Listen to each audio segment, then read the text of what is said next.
பால் பாலபாஸ்கரன் கொடுக்கும் சிலுவையின் செய்தியை கேட்டுக்கொண்டிருக்கும் யாவரையும் இச்செய்தி மூலமாக சந்திப்பதில் பெரும் மகிழ்ச்சி அடைகிறோம்.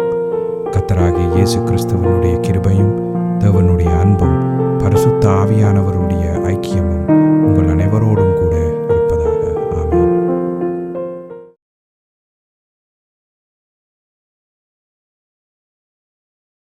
நான் எவாஞ்சலிஸ்ட் போல் பாலபாஸ்கரன். சிலுவையின் செய்தி என்ற இந்த நிகழ்ச்சியில் என் சகோதரர்கள், என் சகோதரிகள், என் நண்பர்கள் எல்லோரையும் மறுபடியும் சந்திப்பதில் நான் பெரும் மகிழ்ச்சி அடைகிறேன். இந்த அருமையான நேரத்தை கர்த்தராகிய இயேசு கிறிஸ்து எங்களுக்கு ஒதுக்கி தந்திருக்கிறார். இந்த நேரத்தில் கர்த்தருடைய வேத வார்த்தைகளை உங்களோடு பகிர்ந்து கொள்வது எனக்கு மிகுந்த சந்தோஷத்தை அளிக்கிறது என்பதை நீங்கள் அறிந்து கொள்ள வேண்டும். வழமை போல கர்த்தருடைய வேத வார்த்தை என சொல்லப்படும் பொழுது அது எந்த காலத்திலும் சிலுவையில் அறையப்பட்ட இயேசு கிறிஸ்துவை பற்றியே பிரகடனப்படுத்துகிறது என்பது வேத வாக்கியத்தின்படி ஏற்கனவே நிரூபிக்கப்பட்டிருக்கிறது. யோவான் 1:1, யோவான் 1:14, யோவான் 1:29 வார்த்தை தான் தேவன் என்றும் தேவன் தான் வார்த்தை என்றும் அந்த வார்த்தை மாம்சமாகி இயேசு கிறிஸ்து என்னும் நாமத்தோடு இந்த பூலோகத்துக்கு இறங்கி வந்து தன்னை பலியாக சிலுவையில் ஒப்பு கொடுத்தார் என்று சொல்லி இந்த 3 வேத வாக்கியங்களிலும் தெளிவாக சொல்லப்பட்டிருக்கிறது. அப்போ இயேசு கிறிஸ்து ஒரே ஒரு நோக்கத்துக்காகவே வந்தார். அவர்தான் வார்த்தை. அவர் மாம்சமானார். அப்போ தேவன் மாம்சமாகி மனுஷனாகி தன்னை பலியாக ஒப்பு கொடுக்கும் ஒரே நோக்கத்துக்காகவே இந்த பூலோகத்துக்கு இறங்கி வந்தார். அப்போ அந்த அடிப்படை நோக்கம் என்ன என்று சொன்னால், மனுஷனுடைய பாவத்தில் இருந்து அந்த பாவத்தில் இருந்து மனுஷனை பூரணமாக விடுதலை செய்யும் நோக்கத்தோடையே தேவன் மனுஷனாக இறங்கி வந்தார் என்ற உண்மையை நாம் தெளிவாக அறிந்து கொள்ள வேணும். அதுதான் சுவிசேஷம், வேறு ஒன்றும் சுவிசேஷம் இல்லை. அடிக்கப்பட்ட ஆட்டுக்குட்டியானவரை பற்றியே சுவிசேஷம் சொல்லுகிறது. ஆனபடியால் 1 கொரிந்தியர் 2:2 இயேசு கிறிஸ்துவை சிலுவையில் அறையப்பட்ட அவரையே அன்றி வேறொன்றையும் உங்களுக்குள் அறியாதிருக்க தீர்மானித்திருந்தேன் என்று பரிசுத்த ஆவியானவர் பவுல் அப்போஸ்தலர் மூலம் கூறுகிறார். ஆனபடியினால் தேவனுடைய வார்த்தை எந்த காலத்திலும் சிலுவையில் அறையப்பட்ட இயேசு கிறிஸ்துவை பற்றியே பிரகடனப்படுத்துகிறது என்ற உண்மையை நாம் தெளிவாக அறிந்து கொள்ள வேண்டும். இப்பொழுது நாம் வேத வாக்கியத்திற்கு போவோம். ரோமர் 8:15 மிக முக்கியமான ஒரு வேத வாக்கியம். 8:1 இருந்து 8:15 வரை உள்ள வேத வார்த்தைகளோடு ஒவ்வொன்றாக பரிசீலனை செய்வோமாயின், பரிசுத்த ஆவி, மாம்சம் பரிசுத்த ஆவி. இப்போ வித்தியாசமான ஆவிகளை பற்றி எல்லாம் சொல்லப்படுகிறது. ஆனபடியால் இது மிக முக்கியமான ஒரு வேத வாக்கியம் என்று நாம் கருதி இதன் தாற்பயத்தை அறிந்து கொள்ள வேண்டும். ரோமர் 8:15 என்ன சொல்கிறார்கள்? அந்தப்படி திரும்பவும் பயப்படுகிறதற்கு நீங்கள் அடிமைத்தனத்தின் ஆவியை பெறாமல் அப்பா பிதாவே என்று கூப்பிட பண்ணுகிற புத்திர சுவிகாரத்தின் ஆவியை பெற்றீர்கள். மறுபடியும் சொல்கிறேன், அந்தப்படி ரோமர் 8:15 அந்தப்படி திரும்பவும் பயப்படுகிறதற்கு நீங்கள் அடிமைத்தனத்தின் ஆவியை பெறாமல் அப்பா பிதாவே என்று கூப்பிட பண்ணுகிற புத்திர சுவிகாரத்தின் ஆவியை பெற்றீர்கள். புத்திர சுவிகாரத்தின் ஆவி பரிசுத்த ஆவி என்பதை நாம் தெளிவாக அறிந்து கொள்ள வேண்டும். அப்போ 2 விதமான ஆவியை பற்றி இங்கே சொல்லப்பட்டிருக்கிறது. அதை பற்றி விவரமாக நாங்கள் இப்பொழுது பார்த்து கொண்டிருக்கிறோம். இப்போ இந்த வேத வார்த்தைக்கு நான் தெரிந்து கொண்ட தலையங்கம் அடிமைத்தனத்தின் ஆவி, பயத்தின் ஆவி, புத்திர சுவிகாரத்தின் ஆவி. மறுபடியும் சொல்கிறேன், அடிமைத்தனத்தின் ஆவி, பயத்தின் ஆவி, புத்திர சுவிகாரத்தின் ஆவி. இதை பற்றி விவரமாக நாங்கள் பார்ப்போம். இப்பொழுது ஜெபத்திற்கு கடந்து செல்வோம். அருமையான எங்கள் பிதாவே உமக்கு ஸ்தோத்திரம். பரலோகத்தின் பிதாவே உமக்கு ஸ்தோத்திரம்.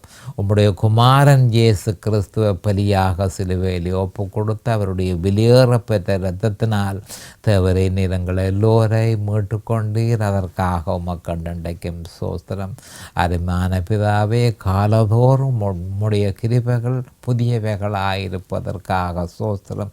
கிருபையினாலும் இரக்கங்களினாலும் தேவரீர் நீர் எங்களை முடிசூட்டினீர். அதற்காக உமக்கு நன்றிக்கும் ஸ்தோத்திரம். காலதோறும் உம்முடைய உண்மைகள் புதியவைகளாயிருக்கிறதற்காக ஸ்தோத்திரம். நாங்கள் நிர்மூலமாகாமல் இருப்பது உம்முடைய கிருபையே. அதற்காக நன்றிக்கும் ஸ்தோத்திரம் பிதாவே.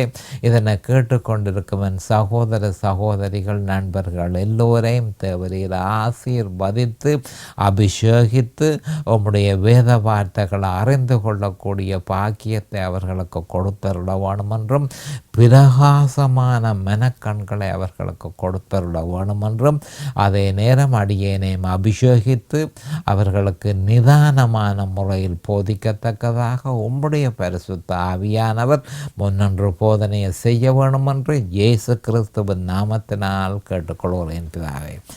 ஆமேன் and amen and amen. Hallelujah, hallelujah, hallelujah. Thank you, Jesus. Praise the Lord, praise the Lord, praise the Lord. Hallelujah, hallelujah. Thank you, Jesus. அப்போ நாங்கள் கடைசி செய்தியில் இறுதியாக நான் உங்களுக்கு சொல்லியிருந்தேன். குறிப்பாக என்ன மாதிரி என்று சொன்னால், இந்த அடிமைத்தன ஆவி எப்படி இஸ்ரவேலியர்களுக்குள்ள புகுந்தது, அதே மாதிரி ஏராளமான கிறிஸ்தவர்களுக்குள்ளையும் இந்த அடிமைத்தன ஆவி தன்னுடைய நுகத்தை எவ்வாறு அவர்கள் மேல் போட்டு அவர்களை ஆட்சி செய்கிறது என்ற உண்மையை பற்றி நான் உங்களுக்கு சொல்லி கொண்டிருந்தேன். அப்போ இந்த அடிமைத்தன ஆவி என்ன மாதிரி என்று சொன்னால், மனுஷன் அந்த விசுவாசத்தை விட்டு விலகி தேவனுடைய பிரமாணங்களுக்கோ மனுஷ பிரமாணங்களுக்கோ மனுஷ கற்பனைகளுக்கோ அவன் அதுகளில் நாட்டம் கொண்டு அதனை விசுவாசித்து அதன் கிரியைகளை அவன் செய்ய தொடங்கின உடனே அடிமைத்தன ஆவி தன்னுடைய நுகத்தை அவன் மேலே போடுகிறதென்ற உண்மையை நாம் அறிந்து கொள்ள வேண்டும். அப்படியா இருந்தால் முதலாம் என்னென்று அவருக்கு விவரமாக பார்க்க வேண்டியதாக இருக்குது. இப்போ உதாரணமாக தேவனுடைய பிரமாணம் என்று சொல்லப்படும் பொழுது, அதாவது இஸ்ரவேலியர்கள் தேவனுடைய பிரமாணங்களில் அக்கறையாக இருந்தார்கள். ஆனால் அவர்கள் அறியாத விஷயம் ஏராளமாக இருக்குது. என்னென்று சொன்னால், தேவனுடைய பிரமாணங்களை செய்கிறதற்கோ அல்லது மனுஷருடைய பிரமாணங்களை செய்கிறதற்கோ கீழ்ப்படிவு மிகவும் அவசியம். மனுஷனால் கீழ்ப்படிய முடியாதன்ற உண்மையை மனுஷன் ஏற்றுக்கொள்ள மறுக்கிறான். அப்போ வீழ்ச்சியின் நிமித்தம் கவனமாக கேட்டுக்கொள்ளுங்கள். மனுஷ வீழ்ச்சியின் நிமித்தம் மனுஷனால் பிரமாணங்களுக்கு, தேவனுடைய பிரமாணங்களுக்கோ மனுஷருடைய பிரமாணங்களுக்கோ கீழ்ப்படிவது மனுஷனால் முடியாத காரியம். அப்போ வீழ்ச்சியின் நிமித்தம் அந்த துர்ப்பாக்கியமான நிலைமை அவனுக்கு ஏற்பட்டிருக்கிறது. ஆனால் அவன் அதை ஏற்றுக்கொள்வதில்லை. இதுதான் அங்கே இருக்கிற மிக முக்கியமான ஒரு பிரச்சனை. மனுஷ வீழ்ச்சியின் நிமித்தம் அவன் பலவீனப்பட்டு போயிருக்கிறான். பலவீனப்பட்டு போயிருக்கிறபடியினால நியாய பிரமாணங்களையோ மனுஷருடைய பிரமாணங்களோ நிறைவேற்ற அவனால் முடியாது என்ற உண்மையை நாம் அறிந்து கொள்ள வேண்டும். அடுத்து நாம் அறிய வேண்டிய விஷயம், பிரமாணங்களில் ரட்சிப்பு கிடையாது. அப்போ பிரமாணங்கள் எந்த காலத்திலும் ஆக்கின தீர்ப்பை பிரகடனப்படுத்துகிறதே தவிர அதனை நிறைவேற்றும் வல்லமையை மனுஷனுக்கு அது கொடுப்பதில்லை. அப்போ சுருக்கமாக சொல்ல போனால், அப்போ இது என்ன மாதிரி பிரமாணங்கள் என்ன மாதிரி இருக்குதுன்னு சொன்னால், நன்மை தீமை அறியத்தக்க விருட்சத்தின் கனியாக இருந்து மனுஷனை அது ஏமாற்றுகிறதென்ற உண்மையை நாம் அறிந்து கொள்ள வேண்டும். அப்போ தேவனுடைய பிரமாணங்களாக இருந்தால் என்ன, மனுஷருடைய பிரமாணங்களாக இருந்தால் என்ன, அதுகள் உண்மையிலே அதுகள் நன்மை தீமை அறியத்தக்க விருட்சத்தின் கனியாக இருந்து மனுஷனை ஏமாற்றுகிறது, கிறிஸ்தவனை ஏமாற்றுகிறது, அவ்விசுவாசிய தொடர்ச்சியாக ஏமாற்றி கொண்டிருக்கிறது. ஆனால் கிறிஸ்தவனும் ஏமாந்து போகிறான். அப்போ உலகம், பிசாசு, மாம்சம் ஆகியவைகள் இவற்றை செய்யுமாறு நம்ம வற்புறுத்தி கிருபையை நாட விடாமல் நம்ம தடை செய்கிறதுன்ற உண்மையை நாம் அறிந்து கொள்ள வேண்டும். அப்போ இவைகள் பிரமாணங்கள் நன்மை தீமை அறியத்தக்க விருட்சத்தின் கனியாக இருக்கிறது மட்டுமல்ல, அந்த நன்மை தீமை அறியத்தக்க விருட்சத்தின் கனியை நீங்கள் புசிக்க வேணும் என்று சொல்லி உலகமும் பிசாசும் மாம்சமும் இடைவிடாமல் கிறிஸ்தவர்களை வற்புறுத்தி கிருபையை நாட விடாமல் நம்ம தடை செய்கிறதுன்ற உண்மையை கிறிஸ்தவன் அறிந்திருக்க வேண்டும். அப்போ இந்த நன்மை தீமை அறியத்தக்க விருட்சத்தின் கனியை புசித்தவன் தான் எதிர்பார்த்த நீதியையும் பரிசுத்தத்தையும் பொறாமல் அதற்கு எதிரானவைகளையே பெற்றுக்கொள்கிறான். மறுபடியும் சொல்லுகிறான், ஆதாமவால் அந்த மாதிரியே அவர்களுக்கு ஏற்பட்டது. அப்போ நன்மை தீமை அறியத்தக்க விருட்சத்தின் கனியை புசிக்கும் பொழுது அந்த நன்மை தீமை அறியத்தக்க விருட்சத்தின் கனியை புசித்தவன் தான் எதிர்பார்த்ததை பெற முடியாது. அப்போ எதிர்பார்த்ததுக்கு ஜஸ்ட் ஆப்போசிட்டாக முழுதும் எதிர்மாறானதையே அவன் பெற்றுக்கொள்கிறான். ஆதாமவால் இந்த மாதிரியாக முயற்சி செய்து முழுதும் எதிரானதையே பெற்றுக்கொண்டார்கள். அவர்கள் அறியாதது என்ன என்று சொன்னால், ஒரே மரத்தில் நன்மையும் இருக்கு தீமையும் இருக்கு. அப்போ நன்மை என்று சொல்லி அதை புசிக்க போன உடனடியாக தீமைக்குள்ள அவன் இழுத்து கொண்டு போகப்படுகிறான் என்ற உண்மையை மனுஷன் அறியாதிருக்கிறான். அப்போ பிரமாணங்கள் நன்மை தீமை அறியத்தக்க விருட்சத்தின் கனி என்பதையும் அதனை புசித்த உடனே அவர்கள் தீமைக்குள்ள அவர்கள் எதிர்பார்த்ததை அவர்கள் பொறாமல் போகிறார்கள். இதைத்தான் பவுல் அப்போஸ்தலர் ரோமர் 7:15 சொல்லியிருந்தார். எப்படியெனில் நான் செய்கிறது எனக்கே சம்மதி இல்லை. அப்போ அவர் என்ன மாதிரி என்று சொன்னால், நியாய பிரமாணங்களை அவர் செய்து கொண்டிருக்கும் பொழுது, அதாவது தேவனால் வெளிப்படுத்தப்பட்ட தேவனால் இன்னும் அவருக்கு வெளிப்படுத்தப்படவில்லை. அப்போ அந்த ஜெயம் கொண்ட கிறிஸ்தவ வாழ்க்கை எப்படி நடத்துகிறது என்ற வெளிப்பாடு அவருக்கு கிடைக்கும் தனையும் அவரும் நியாயப்பிரமாணத்தை செய்வதிலேயே ஈடுபட்டார்.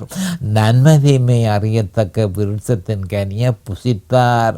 அப்போ அவர் செய்ய நினைத்ததை தன்னால் செய்ய முடியாமல் போச்சு என்று சொல்லி ரோமர் 7:15 அவர் சொல்லியிருக்கிறார். அப்போ என்ன நடக்குது? அடிமைத்தனத்தின் ஆவி தன்னுடைய நுகத்தை போட்டு அவர்கள் என்ன செய்ய விரும்பினார்களோ அதை செய்ய விடாமல் பண்ணுகிறது என்பதை பவுல் அப்போஸ்தலர் தெளிவாக ரோமர் 7:15 சொல்லியிருக்கிறார். அப்போ என்ன சொல்கிறார் என்று சொன்னால், எப்படியெனில் நான் செய்கிறது எனக்கே சம்மதி இல்லை.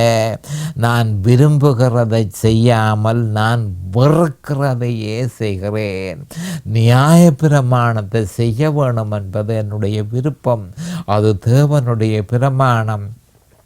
ஆனால் அதை செய்ய முயற்சித்த உடனே அதனை செய்யாமல் எனக்கு விருப்பம் இல்லாத பாவ செயல்களை நான் செய்கிறேனே. இதைத்தான் நான் விரும்புகிறதை செய்யாமல் நான் வெறுக்கிறதையே செய்கிறேன். இதனை அறியாத எத்தனை லட்சமான கிறிஸ்தவர்கள் இந்த வேதனையிலே இருக்கிறார்கள். ஆனபடியால் அடிமைத்தனத்தின் ஆவி இலகுவாக அவர்களை மேற்கொள்ளுகிறது என்ற உண்மையை நாம் அறிந்து கொள்ள வேண்டும். ஆயினும் நியாயப்பிரமாணம் மனுஷனுடைய இருதயத்தில் பாவம் இருப்பதை வெளிப்படுத்துகிறது. நியாயப்பிரமாணம் தான் சுட்டி காட்டுது பாவம் என்றா என்ன என்றதை மனுஷனுக்கு சுட்டி காட்டுது. அவனுடைய இருதயத்தில் பாவம் இருக்கு, ஆனபடியால் அவனால் செய்ய முடியாது நியாயப்பிரமாணத்தை என்று நியாயப்பிரமாணம் சுட்டி காட்டுகிறது. அப்போ நியாயப்பிரமாணம் மனுஷனை இரு வகையில் தூண்டுகிறது. ஒன்றில் நியாயப்பிரமாணத்தை மீறச் சொல்லி தோன்றுகிறது, இல்லையோ நியாயப்பிரமாணத்தை செய்ய சொல்லி தோன்றுகிறது.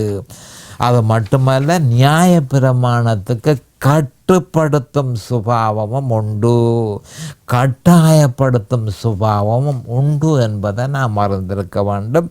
நியாயப்பிரமாணத்தை செய்யுமாறு தோன்றுவது விரும்பத்தக்கது தான்.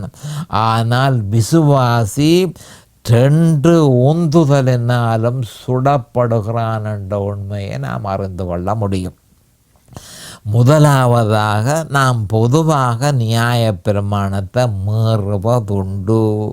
அதில் இருக்கும் ஆபத்து என்னவெனில், நியாயப்பிரமாணத்தை மீறும் பொழுது தவிர்க்க முடியாமல் தேவனுடைய கோபத்தை நாம் சம்பாதிக்கிறோம்.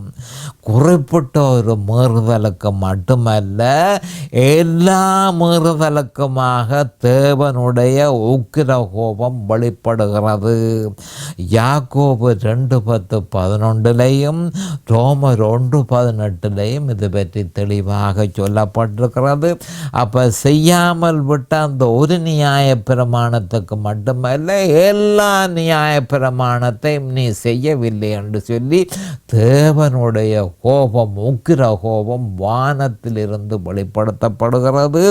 யாக்கோபு 2:10-11 இது பற்றி விவரமாக சொல்லப்பட்டிருக்கிறது. அது அவருடைய சுபாவம். தேவன் அதை மாற்றுவதற்கு இல்லை என்பதை நாம் அறிந்து கொள்ள வேண்டும். அடுத்ததாக, நியாயப்பிரமாணத்தை செய்ய முயற்சிக்கும் பொழுது பல பேர் முயற்சிக்கிறார்கள். அப்போ நியாயப்பிரமாணத்தை செய்ய முயற்சிக்கும் பொழுது நாம் அதனை செய்வதற்கு அறவே பலன் இல்லாதவர்களாக, பலன் அற்றவர்களாக இருப்பதை உணர்கிறோம். அதனை செய்வதற்கு கீழ்ப்படிவு அவசியம். கீழ்ப்படிவு நம்மிடத்தில் இல்லை. அப்போ கிறிஸ்தவர்களாயிருந்தால் என்ன, அவ்விசுவாசிகளாயிருந்தால் என்ன, அறிய வேண்டிய ஒரு மிக முக்கியமான உண்மை, மனுஷ வீழ்ச்சியின் நிமித்தம் கீழ்ப்படிய நம்மால் முடியாது. நம்முடைய சொந்த பலத்தினால பிரமாணங்களுக்கு கீழ்ப்படிவது முடியாத விஷயம் என்பதை நாம் அறிந்து கொள்ள வேண்டும். அது நம்மிடத்தில் இல்லை என்பதை நாம் உணரக்கூடியதாக இருக்கிறது. அப்போ அதன் அந்த கீழ்ப்படிவை நாம் பெற்றுக்கொள்ள வேணுமா இருந்தால் கர்த்தராகிய இயேசு கிறிஸ்துவிடம் நாம் திரும்ப வேண்டும். வேறு எந்த வழியாலும் கீழ்ப்படிவை பெற்றுக்கொள்ள முடியாது. அப்போ நியாயப்பிரமாணத்தை செய்பவன் தான் செய்த பாவம் என்ன என்பதனை அவன் அறிவான். 10 கட்டளைக்கு மகுடம் வைத்தால் போல 10வது கட்டளை அதை இச்சிக்கவும் கூடாது என்று சொல்லி கட்டளையிடப்பட்டிருக்கிறது. இந்த இச்சை எப்படியான இச்சை? கேடுள்ள இச்சை என்பதை நாம் அறிந்து கொள்ள வேண்டும். ஆகவே பிரமாணம் மனிதனுக்கு முதலாவதாக அவனுக்குள் அந்த பாவம் இருப்பதை உணர்த்துகிறது. 2வதாக அவன் சீரழிந்த நிலைமையில் இருக்கிறான் என்பதை உணர்த்துகிறது. 3வதாக அவனுக்குள் ஆவிக்குரிய ஜீவன் இல்லை என்பதை தெளிவாக காட்டுகிறது. 4வது மிக இலகுவான பிரமாணத்தை கூட அவனால் செய்ய முடியாது என்பதை உணர்த்துகிறது. லூக்கா 12:26. அப்போ மறுபடியும் திருப்பி சொல்லுகிறேன், பிரமாணம் மனுஷனுக்கு தெளிவாக 4 விஷயத்தை வெளிப்படுத்துகிறது. முதலாவது, அவனுக்குள்ள அந்த பாவம் இருப்பதை உணர்த்துகிறது. இரண்டாவதாக, அவனுடைய சீரழிந்த நிலைமையை அவனுக்கு காண்பிக்கிறது. மூன்றாவதாக, அவனுக்குள்ள ஆவிக்குரிய ஜீவன் இல்லை என்பதை வெளிப்படையாக காட்டுகிறது. நான்காவது, மிக இலகுவான பிரமாணத்தை கூட அவனால் செய்ய முடியாது என்பது தெளிவாக உணர்த்தப்படுகிறது. இதை ஆண்டவராகிய இயேசு கிறிஸ்து லூக்கா 12:26 தெளிவாக கூறியுள்ளார். ஆகையால் தன்னுடைய பரிதாபகரமான நிலைமையை அவன் உணர்ந்து தேவனுடைய இரக்கத்தையும் கிருபையையும் நாட வேணும் என்பதற்காகவே நியாயப்பிரமாணம் கொடுக்கப்பட்டதென்ற உண்மையை அறிந்து கொள்ள வேண்டும். அப்பொழுது தேவன் அவனுக்கு உதவி செய்வார். அவர் ஒருவரே அவனுக்கு தேவையான பலத்தை கொடுக்க முடியும். நியாயப்பிரமாணத்தை செய்யக்கூடிய பலத்தை அவனுக்கு கொடுக்க தேவனால் மட்டுமே முடியும். சிலர் அவரிடம் திரும்புகிறார்கள், அநேகர் அவரிடம் திரும்புவதில்லை என்ற உண்மையை நாம் தெளிவாக அறிந்து கொள்ள வேண்டும். திரும்பாதவர்கள் அடிமைத்தனத்தின் ஆவியினாலே ஆளப்பட்டு சீரழிந்த கிறிஸ்தவ வாழ்க்கையை, மிசரபிள் கிறிஸ்டியானிட்டி, சீரழிந்த கிறிஸ்தவ வாழ்க்கையை தமதாக்கி கொள்கிறார்கள். இந்த பூமியில் சீரழிந்த கிறிஸ்தவர்கள், கோடிக்கணக்கான கிறிஸ்தவர்கள் இருக்கிறார்கள் என்பதை நாம் அறிந்து கொள்ள வேண்டும். அது மட்டுமல்ல, அவர்கள் தமது ஆத்துமாவையே பந்தய பொருளாக வைத்திருக்கிறார்கள் என்ற உண்மையை அவர்கள் அறியாது இருக்கிறார்கள். இதன் நிமித்தம் அடிமைத்தனத்தின் ஆவி தன் நுகத்தை அவர்கள் மேல் போட்டு அவர்களை துன்புறுத்தி அவர்களால் சுமக்க முடியாத சுமையை அவர்கள் மேல் செலுத்தி சுமக்க முடியாத சுமையை சுமக்க சொல்லி நிர்பந்திக்கிறது. அப்போ அடிமைத்தன ஆவி என்ன செய்கிறது? தன்னுடைய நுகத்தை கிறிஸ்தவர்கள் மேல் போட்டு சுமக்க முடியாத சுமையை நீ சும என்று சொல்லி அடிமைத்தன ஆவி நிர்பந்திக்கிறது, கிறிஸ்தவனை நிர்பந்திக்கிறது என்ற உண்மையை நாம் அறிந்து கொள்ள வேண்டும். அப்படியே பழைய ஏற்பாட்டில் இஸ்ரவேலியர்கள் பார்வோனினால துன்புறுத்தப்பட்டார்கள். பார்வோன் சாத்தானை பிரதிபலிக்கிறான். அப்போ இஸ்ரவேலியர்கள் பார்வோனினால் துன்புறுத்தப்பட்டார்கள் என்பதை யாத்திராகமம் 3:7 நாம் அறியக்கூடியதாக இருக்கு. அதே நேரம் ரட்சிக்கப்பட்டிருந்தும் இஸ்ரவேலியர்கள் அடிமைத்தனத்துக்குட்பட்டிருந்ததை உணர்ந்த நம்முடைய ஆண்டவராகிய இயேசு கிறிஸ்து அவர்களை நோக்கி பின்வருமாறும் ஒரு மிக முக்கியமான ஒரு அழைப்பை விடுக்கிறார். அந்த அழைப்பை அவர் விடுகிற அதே நேரம் அடிமைத்தனத்துக்கு தீர்வு என்ன என்பதையும் தெளிவாக வெளிப்படுத்தி இருக்கிறார். ஆண்டவராகிய இயேசு கிறிஸ்து வந்திருந்த நேரத்தில் இஸ்ரவேலியர்களை பார்த்து அவர்கள் அடிமைத்தனத்தின் ஆவியினால மேற்கொள்ளப்பட்டிருக்கிறார்கள் என்பதை அறிந்து அவர்களுக்கு ஒரு அழைப்பு விடுவித்தார். அப்போ அழைப்பு விடுவித்த அதே நேரம் எப்படி இந்த அடிமைத்தன ஆவியிலிருந்து மனுஷன் விடுதலை அடையலாம் என்பதை இஸ்ரவேலியர்களுக்கு வெளிப்படுத்தி இருந்தார். கிறிஸ்தவர்கள் எல்லாருக்கும் வெளிப்படுத்தி இருந்தார் என்ற உண்மையை நாம் அறிந்து கொள்ள வேண்டும். அந்த அழைப்பு என்னவென்றால் மத்தேயு 11:28-30 சொல்லப்பட்டிருக்கிறது.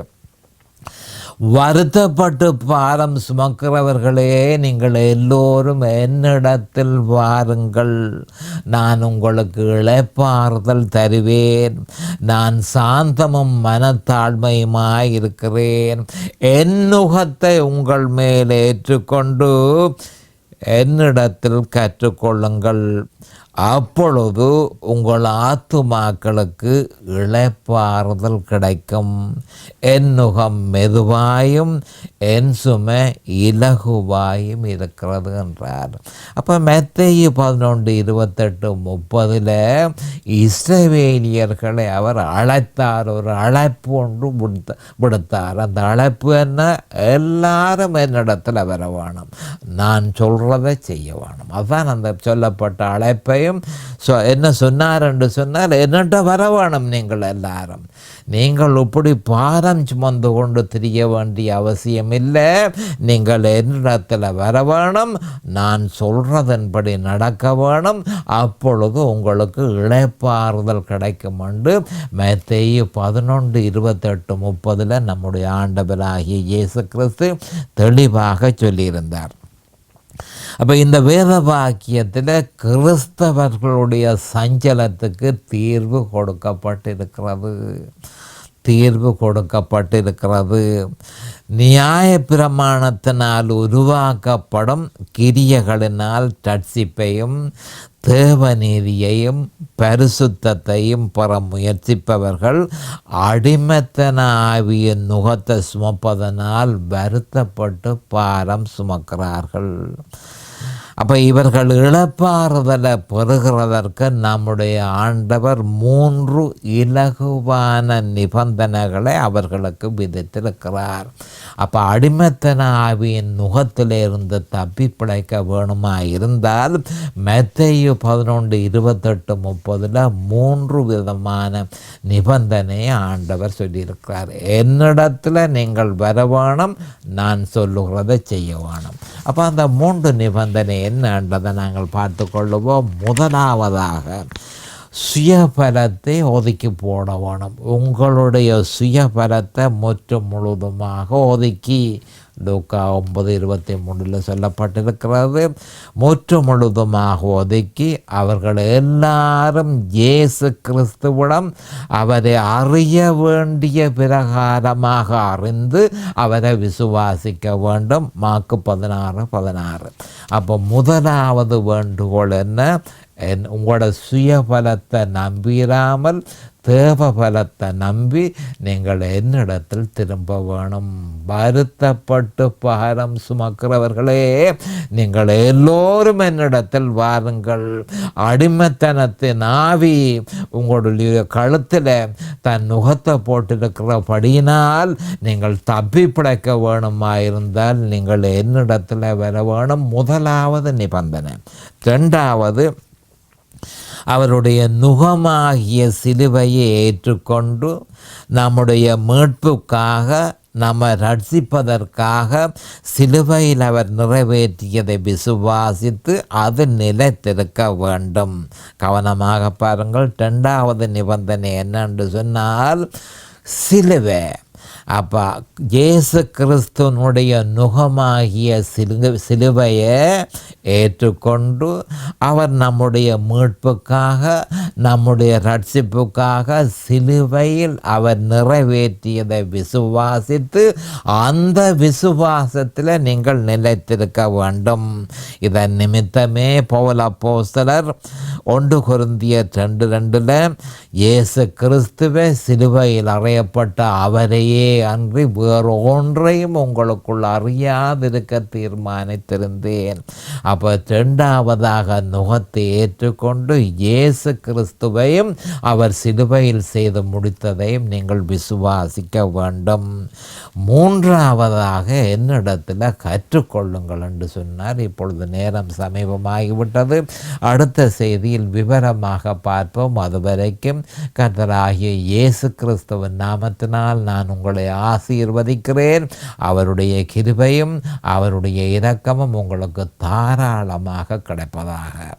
இயேசுவின் நாமத்தில் பரிசுத்த பிதாவே, ஆமேன் அண்ட் ஆமேன் அண்ட் ஆமேன். இந்த சிலுவையின் செய்தியை கேட்பவர்கள் அதன் ஆவிக்குரிய பலனை பூரணமாக அடைய வேண்டும் என்பதே நம்முடைய பிரார்த்தனையாகும். தொலைபேசி மூலம் தொடர்பு கொள்ள விரும்புவோர் 647-465-1224 மூலமும், இமெயில் மூலம் தொடர்பு கொள்ள விரும்புவோர் paulbalabhaskaran@gmail.com மூலமும் தொடர்பு கொள்ளலாம்.